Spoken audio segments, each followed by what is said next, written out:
Faire appel à un consultant, un cabinet ou un organisme de conseil est une entreprise bien évidemment délicate. Nous sommes plutôt bien placés pour le savoir.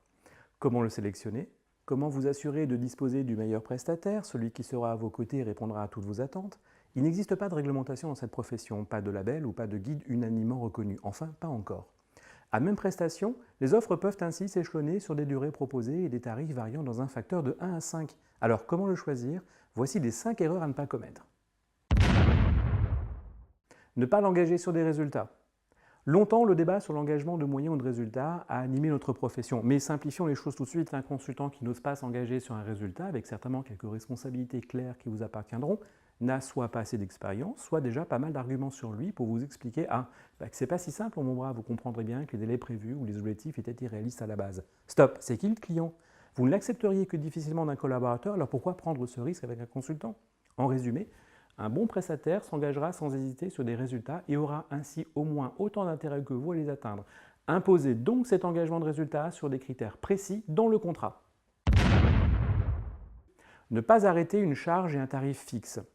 Un consultant qui vous explique qu'il n'en sait pas encore assez sur vous pour définir une enveloppe budgétaire précise n'aura pas su vous poser les bonnes questions afin de comprendre votre contexte. Ou alors, il n'aura pas su vous expliquer qu'il est peut-être préférable de vous remettre une première offre afin de diagnostiquer précisément ce contexte.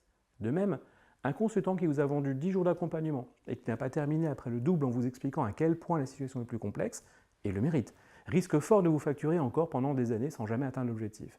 Il en va également ainsi pour les cabinets de conseil qui vous proposent des tarifs défiant toute concurrence, mais dont la facture double au moment d'intégrer les frais de déplacement selon un barème kilométrique forfaitaire, réactualisé au prorata temporis, calculé sur l'indice INSEE de l'année N-1 et au carré multiplié par l'âge de ma grand-mère. Elle vient d'avoir 90 ans, ça va douiller, salut mamie.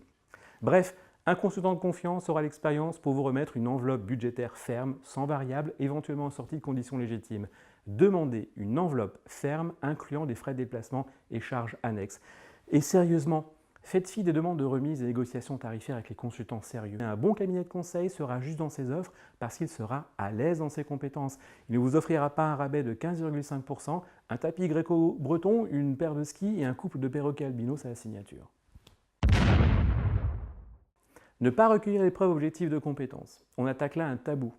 Les références et les preuves de compétences. Un tabou parce que les clients n'osent pas souvent aller au bout de cet aspect de la découverte d'un futur partenaire.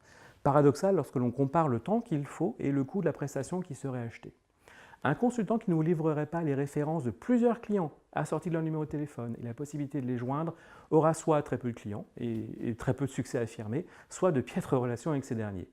Le même, sorte de combo, qui ne vous donnerait pas d'exemple ou de piste lors de vos premiers échanges et garderait cet air mystérieux et entendu de celle ou celui qui contient le tout le savoir du monde dans le dedans de son être, savoir qui ne transpirerait qu'à la réception du premier chèque payable d'avance, méfiance. En résumé, demandez des références clients qui accepteront d'être contactés et ne vous fiez pas à un simple CV ou à des cheveux gris assortis d'un costume, d'un ordinateur ultra fin et d'un sourire de publicité de dentifrice. Voilà les 3 premières erreurs à éviter. Dans 3 jours, suite et fin de ce qu'il est bon d'éviter de faire afin de s'assurer du meilleur accompagnement.